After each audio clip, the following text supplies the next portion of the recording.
गतं पापं गतं दुःखं गतं दारिद्र्यमेव च आदनात् सुख संपदि पुण्यो तत्दर्शनात्। और सायंकाल चंद्रमा को अर्घ्य देकर उसके उपरांत अपने बड़ों का आशीर्वाद ले, अपने बड़ों का आशीर्वाद लेकर अपना व्रत का पालन करें।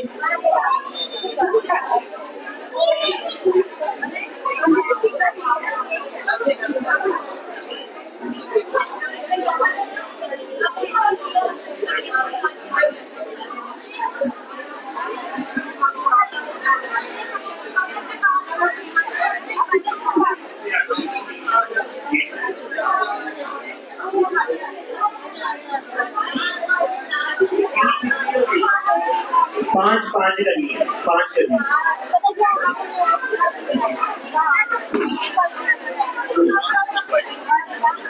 एक सेकंड मैम क्या कहना चाहेंगे? करवा चौथ की आज पूजा जो है वो शुरू हो चुकी है।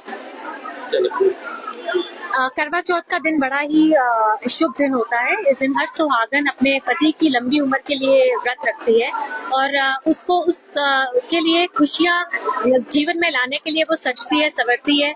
महालक्ष्मी की पूजा होती है, लक्ष्मी नारायण को पूजा जाता है, शिव पार्वती को पूजा जाता है और हर औरत अपने को एक पार्वती के रूप में देखती है और अपने पति को शिव को। तो न्यू जनरेशन उनके लिए क्या मैसेज है? न्यू जनरेशन के लिए मेरे लिए यही मैसेज रहेगा कि प्यार तो प्यार ही है और चाहे हम जितने भी मॉडर्न हो जाएं, जो हमारे संस्कार हैं वो बहुत जरूरी हैं आज की जनरेशन के लिए। तो जो पुरानी विधियां हैं वो हमें फॉलो करनी चाहिए। मॉडर्न रहें बट अपने जो ट्रेडिशंस हैं उनको जरूर फॉलो करें, तभी उनकी तरक्की है जिंदगी में। मैं यंगस्टर्स को यही कहूंगी कि yes, fall in love and but be practical in love. और आप उसमें जो भी आपका लवर है आप उसको एक शिव के रूप में ही देखें और अपने आप को पार्वती के रूप में ही, तभी आपका जीवन अच्छा रहेगा और खुशी में रहेगा।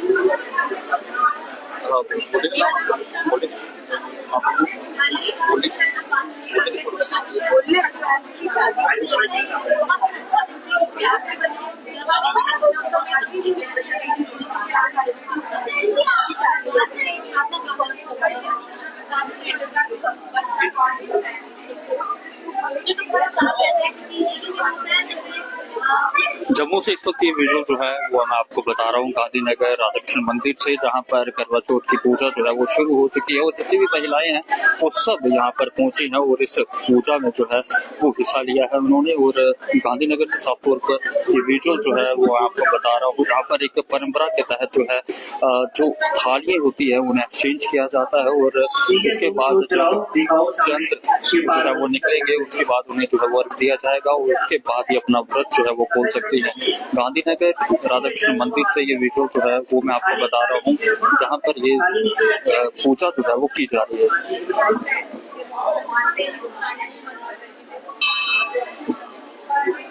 जल घुमाओ अपना नाम लेकर। ओम तत्सत्य। करवा चौथ व्रत संपूर्ण फल प्राप्ति हेतु श्री उमावती देवा प्रियंताम नमः। सभी पुनः कथा श्रवण करें बड़े भक्ति भाव के साथ, अपने इष्ट देव का ध्यान करते हुए, भगवान शिव पार्वती जी का ध्यान करते हुए बड़े भक्ति भाव के साथ, क्योंकि इस व्रत का कितना पुण्य है कि जो एक यज्ञ के समान ये व्रत का पुण्य फल है। आप बड़े भक्ति भाव की इस सौभाग्य व्रत को बड़ी भक्ति भाव से कर रहे हैं और भगवान की सेवा कर रहे हैं। इस व्रत का हमें शास्त्रोक्त विधि से पुण्य फल प्राप्त हो, इसके बारे में कथा इस प्रकार से है कि कार्तिक कृष्ण पक्ष की जो चतुर्थी आती है उसका नाम कर्क चतुर्थी है। ये करवा चौथ का व्रत जो भी स्त्री करती है उनको पुत्र, धन, स्त्री सब प्रकार से सुख प्राप्त होते हैं। भगवान उनकी मनोकामना पूर्ण करते हैं। भगवान इसके बारे में कहते हैं कि एक बार अर्जुन नीलगिरी पर्वत पर तप करने के लिए जा रहे थे। पीछे से द्रौपदी बड़ी चिंता करने लगी कि इनका यज्ञ कैसे पूर्ण होगा, इनका तपस्या कैसे पूर्ण होगी, क्योंकि समाज में अनेक प्रकार की विघ्न डालने वाली शत्रु हैं। और जब भगवान कृष्ण जी को याद करके द्रौपदी कहने लगी थी कि आप कोई ऐसा उपाय बताइए जिसके करने से हमारा यज्ञ पूर्ण हो, हमारी तपस्या पूर्ण हो और हमें सुख सौभाग्य की प्राप्ति हो। भगवान कृष्ण जी कहने लगे कि यही कामना पार्वती जी ने भगवान शंकर जी से पूछी थी और उन्होंने इस व्रत को करवा कृष्ण कार्तिक कृष्ण पक्ष की चतुर्थी को करवा चौथ के व्रत को करना चाहिए। इसके व्रत के प्रभाव से आपके सभी मनोरथ पूर्ण होंगे। और इसके बारे में कह रहे हैं कि एक वेद शर्मा नामक विद्वान रहते थे, उनके 7 पुत्र थे और एक कन्या। कन्या का नाम वेदवती रखा और जब उसका विवाह हुआ तो अपनी प्रथम करवा चौथ का व्रत उसने अपने मायके में आकर अपनी भाभियों के साथ किया।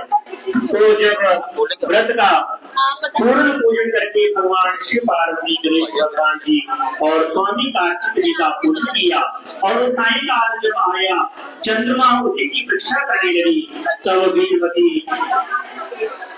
भूत प्यास के कारण मूर्छित होकर जमीन पर गिर पड़ी। तब भाइयों ने सोचा कि किस प्रकार से इसका व्रत पूर्ण किया जाए।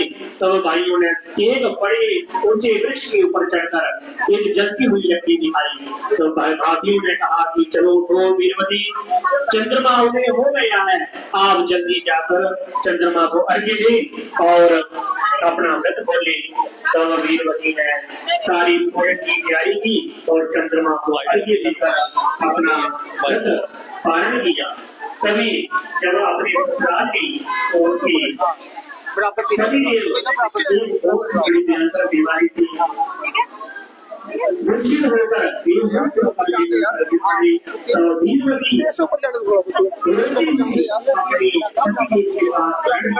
भगवान शिव जी का, भगवान पार्वती जी का, गणेश भगवान का ध्यान करते हुए रोती हुई विपत्ति हुई प्रार्थना करने लगी थी। अगर मेरे से मेरे परिवार से कोई भी अपराध हुआ हो उसको भगवान क्षमा करें। और पूरे वर्ष जब कार्तिक मास आया, कार्तिक मास की चतुर्थी जब करवा चौथ अगले वर्ष आया तो इंद्रलोक से इंद्राणी स्वयं आकर भगवान वीरवती के साथ पूजन किया और उस व्रत को किया। और इस व्रत के प्रभाव से इंद्राणी ने उनको आशीर्वाद दिया कि आपने इस बहुत बड़े यज्ञ को बड़े भक्ति भाव से किया है। मैं आपको आशीर्वाद देती हूँ कि आपके पतिदेव जीवित हो जाए, क्योंकि पिछले वर्ष आपका व्रत खंडित हो गया था, उसके प्रभाव से आपके पतिदेव अदृश्य हो गए। और जब पूजन किया इंद्राणी ने उनको आशीर्वाद दिया और उसके पतिदेव जीवित हो गए। और दोनों ने बड़े भक्ति भाव के साथ शिव पार्वती गणेश भगवान स्वामी कार्तिक जी का पूजन किया और जितनी भी मिष्ठान करने में सभी मुकाबिली भगवान शिव के साथ भोग लगाया और पूजन किया, संकल्प किया कि हम पूरे वर्ष इस व्रत को करेंगे। तभी से इंद्राणी ने उनको आशीर्वाद दिया कि वे भगवान कृष्ण जी कहते हैं कि ये लोग भी आप भी इस व्रत को करो, आपके भी सभी प्रकार के मनोरथ पूर्ण होंगे, आपके परिवार में धन धान्य, आपकी पतिदेव की दीर्घ आयु होगी। आप सभी ने इस व्रत को किया है, भगवान आपकी सभी मनोरथ पूर्ण करे। भगवान शिव पार्वती आपके परिवार को सदैव शुभ आशीर्वाद बनाए रखें। तो शंकर भगवान की जय। आपने जल्दी कर जमीन पर छोड़े और वहां से आत्मवंदना करनी, क्षमा प्रार्थना करनी भगवान जी से। और हमसे व्रत में इसी प्रकार का भी कोई अपराध हुआ हो भगवान को क्षमा करें और हमारा व्रत स्वीकार करें।